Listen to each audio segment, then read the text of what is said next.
Hey there, it's Rusty Nelson, your college art professor, and we are talking watercolor today. And hey, it is week 2 for me up at the university teaching that animation class to 7th, 8th, and 9th graders. So we survived our first week of cell frame animation, and this week we have moved into working with stop motion photography. So taking inanimate objects, and then we'll be making some little cut paper characters and animating that with stop motion.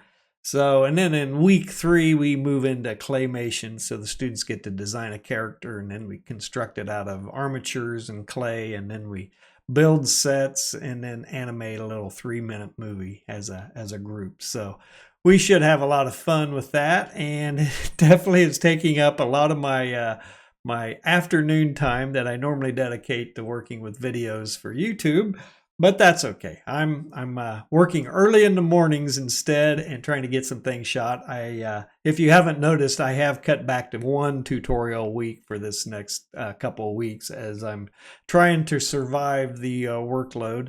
So, oh yeah, and we're getting to go. I normally take the kids to a animated movie in the summer, and the last couple summers the animation choices have been pretty slim. So I think one year we even bypassed the movie and went to a planetarium presentation on campus. So that was a lot of fun, but they do want to see some animation, and I like to go to animations that haven't been out, so the students haven't seen them before they come to the sessions. So the only thing that's really come out, I think, that qualifies as animation is Superman this session. So yeah, even though it's live action, there's plenty of CGI animation in the movie, so we can definitely watch that and then talk about what we see.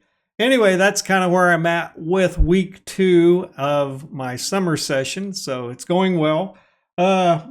Hey, if you're new to the channel, welcome. This is an art channel where I like to teach and do demonstrations and tutorials concerning drawing, figure drawing, face drawings, portraits, and especially watercolor. Started out primarily as a watercolor channel, and I love watercolor, transitioned into watercolor about 10, 12 years ago. I'm a graphic designer, teach up at a university, teach graphic design. So a lot of the stuff I teach is digital now, but I started out, I'm old enough, I'm an old guy. I started out in college doing everything in the analog, in the traditional methods. So you really had to be a person who could draw and render images, and what I see, you have to be able to do that pretty well. It's not such a huge hurdle anymore with the digital stuff, but it definitely helps. And that's kind of where I'm at with what I do. And I like bringing these skills to people who maybe didn't get a chance to develop them in school. Maybe they were discouraged, or they just had to set it aside for life, right? Life got in the way, and they're coming back into it. Maybe mid-career, you want some sort of a creative outlet. That's what I'm here to do, is to help you get up and running with a creative journey, be it with drawing people, drawing places, drawing scenes, painting, watercolor, and all of that. And I have a pretty broad knowledge base of a lot of different things that I can bring and show everybody. So if you're on this channel in talking watercolor, it's mainly me just sitting here gabbing and talking about what's happening or what has happened during the week, with some comments and things that people have dropped and giving me ideas. But this is also just for me to practice and get better speaking extemporaneously. If you're watching these talking watercolors, you've heard me say that 1,000 times, so you're probably sick of it. So anyway, let's see. I've been doing this for a little over a year and a half now, so I do feel like I've made some progress and working to get some of this information out to people. So I do hope I'm helping people and making progress as they are learning how to draw and to paint with watercolor. So anyway, gosh, new viewers, let's see, I covered that. Pretty good comments in the last week. One was concerning taking care of brushes, and that is a pretty good comment. It depends, especially if you are buying really expensive brushes. You do want to pay particular attention to the care of brushes. One of the biggest things I think that will help extend your brushes is don't let them set in your watercolor glass when you're not using them. Go ahead and just kind of flick them out, rinse them out, and then get them out of the water so that you don't damage the paint on the handles and swell the wood and loosen up that ferrule around that metal clasp around it that holds everything together. That will immediately extend the life of your brushes considerably. I used to leave my brushes in the water too long, and I've gone through a lot of brushes over the years. But now that I'm buying a little better brushes and things like that, I pay particular care of not leaving them in the water for very long. After using them, any of the brushes, depending upon what you're doing, and sometimes if you have multiple brushes you've been using in a piece, you might forget to wash them out. But I normally have like a tall glass of water and a small glass, the small glass being the one I dip into just for water when I'm mixing colors, and the others to rinse out the brush once I'm done using it and I'm ready to maybe use it for another color or something like that. I always just kind of rinse them out. And then at the end of a painting session, when I'm cleaning off my palette or picking up the supplies around on my desktop, I'll go in and take my brushes to a sink and then just give them a good little bath with some hand soap and wash out the color in it. So every now and then you might see me, I'll get started on a piece and I grab a brush and I dip it in, and all of a sudden it's transferring a lot of color. So a lot of that color, I didn't get it washed out very well. A lot of that color is up in the very top portion up by the ferrule where all that paint kind of settles. So you really do have to scrub them out every so often. If you're pretty religious about rinsing them out as you go, but your water gets pretty dirty as a piece goes along, so you're not really getting everything out of your brush when you're flicking it out like that. So at the end of the session, one of my primary things is to just take it up to the sink and rinse them out good with some soap and water, and they're ready for the next painting session. So anyway, that's a good tip on that. I don't do anything else. I don't have any special oils or ointments or anything that I treat my brushes with. So ultimately, if you're doing a lot of watercolor painting, they wear out over time. So the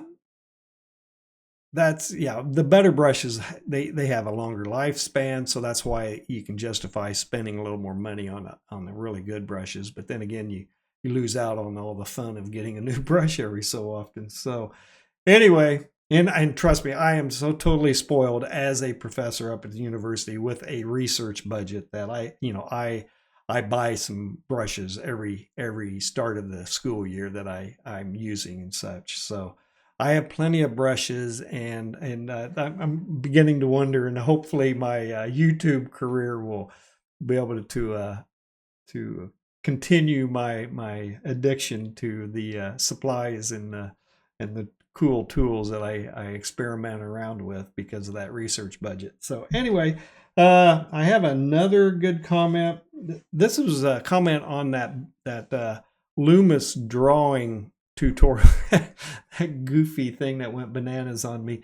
That one that took me like 15-20 minutes to do, and if I'd have known it would have almost 800,000 views, I would have spent a little more time and made it better. But anyway, I got a comment on there. Somebody is very frustrated, I can tell, by watching a lot of different tutorials on how to draw people and heads and faces and portraits and everything.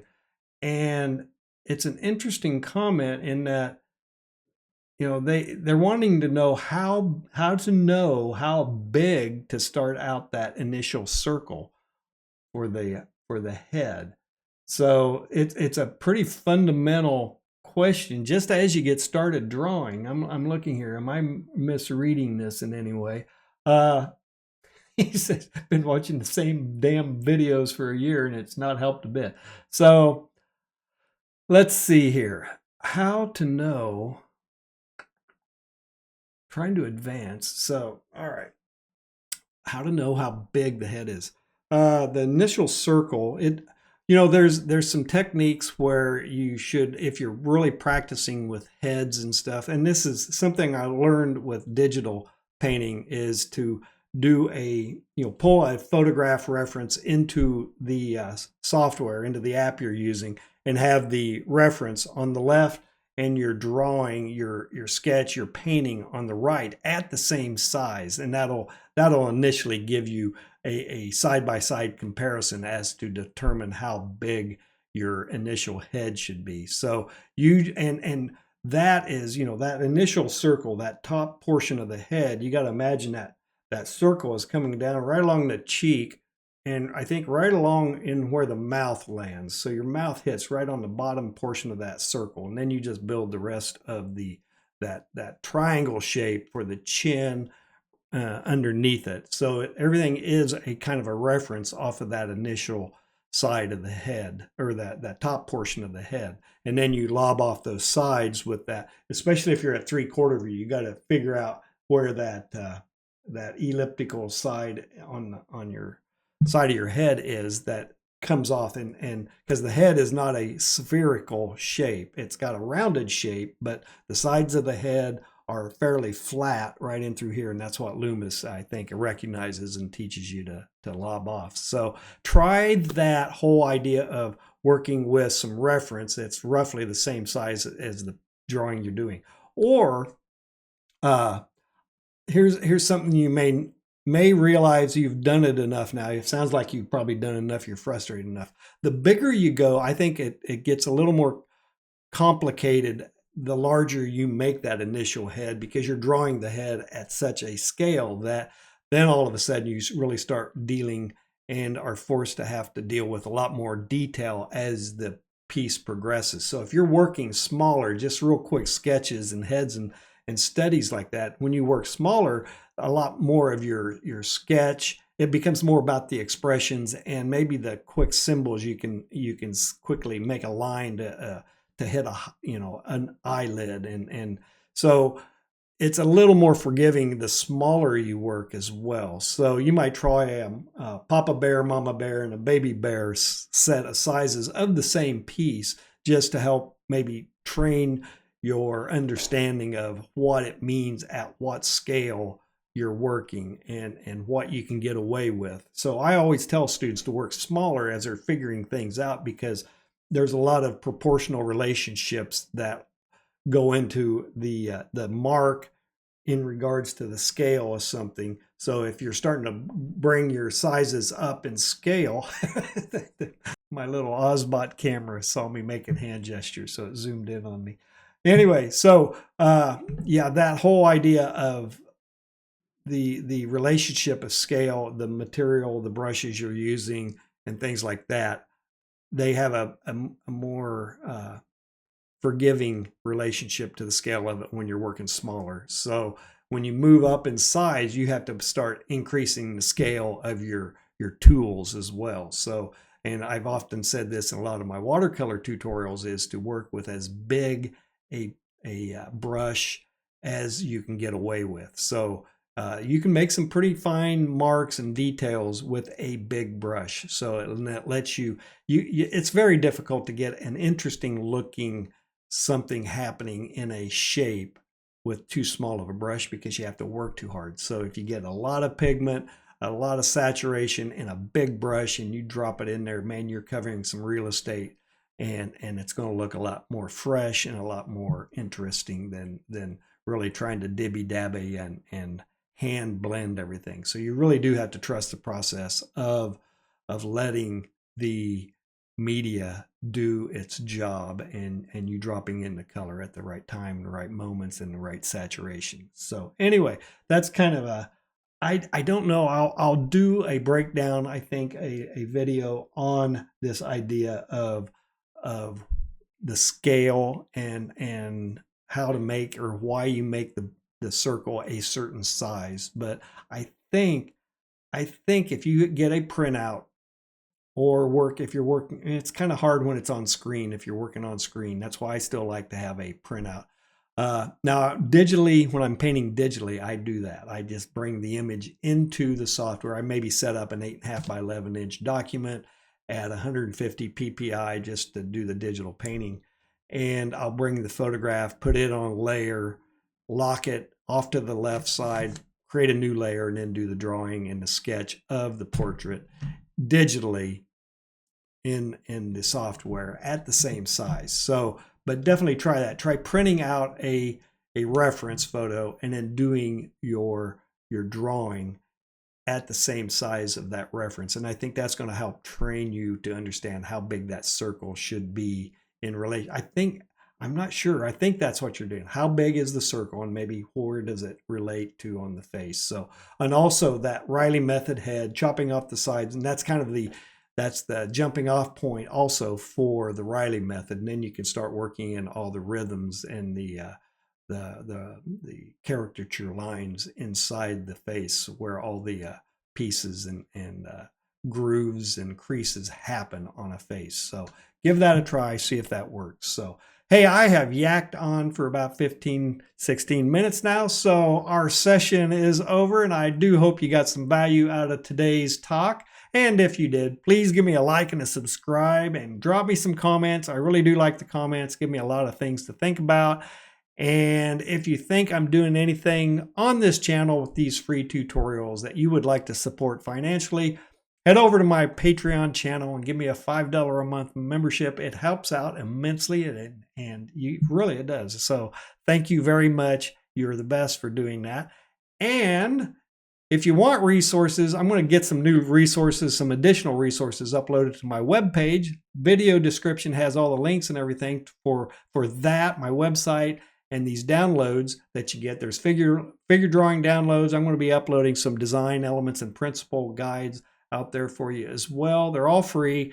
Get over there, download that stuff, and give you a nice little reference library of things that you can dive into and continue your creative journey. And I also have a bunch of affiliate links in the video description. So head in there, buy stuff. And if you do, I do get a small commission from Amazon on those purchases. So thank you very much for watching, and I'll see you next week talking watercolor.